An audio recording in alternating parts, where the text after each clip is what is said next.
I'm immensely proud of my upbringing from a modest town in Northamptonshire. I grew up from a single-parent family with my mother, and it was the work ethic and morals that they instilled in me to learn more, to find out more about your community, to get a trade, to get a skill, to give me aspiration to succeed. And that's what really interests me in this debate, because I believe apprenticeships, technical training, on-the-job training really does instill that aspiration in individuals to better themselves, their community and their families. And that is why I'm so interested in this debate today. From personal experience, working from an early age brings countless benefits, and I do think it's a disgrace that governments have allowed NEET to increase to the level that it has today. How can it be right that we have 900,000 people aged between 16 and 24 not in education, employment or training? We are watching the next generation not pursuing their next steps in life to aspire to something better for themselves and their families. The default answer from governments over the last 20 years has been to funnel young people through higher education, with arbitrary targets mentioned by my honourable friend here, such as those set by the Blair government to get 50% of school leavers to go to university. But there is another option, and that is through apprenticeships and on-the-job training. Now, I'm immensely proud of the success of the last Conservative government, which delivered 5.8 million apprenticeships across the country.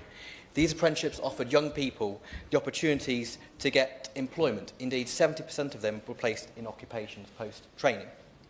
I also agree wholeheartedly with our manifesto commitment to create 100,000 extra highly skilled apprentices every year over the next Parliament.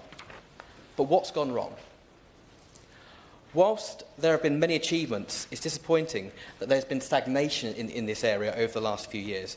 And going forward, some of the challenges that we've heard outlined in concerns about the budget, sadly, won't help the situation.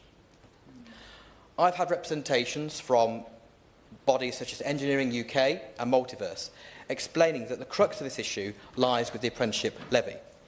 The standards involved with setting up apprentices is far too cumbersome, and the funds from the levy are being redirected from employers to classroom training and assessments. So is it no wonder why they're moving away from these types of schemes to more academy-based training in-house in their own companies and organisations? Now, what should we be doing instead?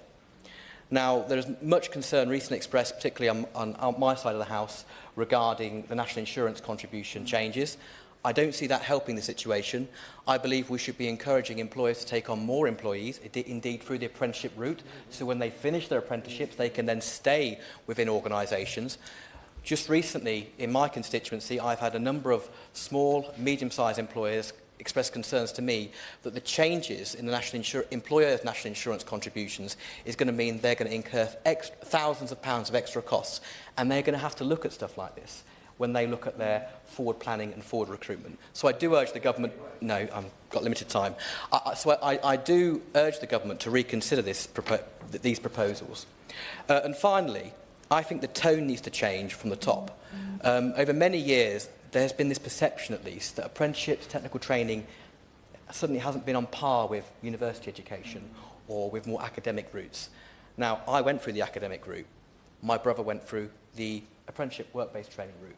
Now, he's earning far more money than I am now. But he went through that route because he left school without any qualifications.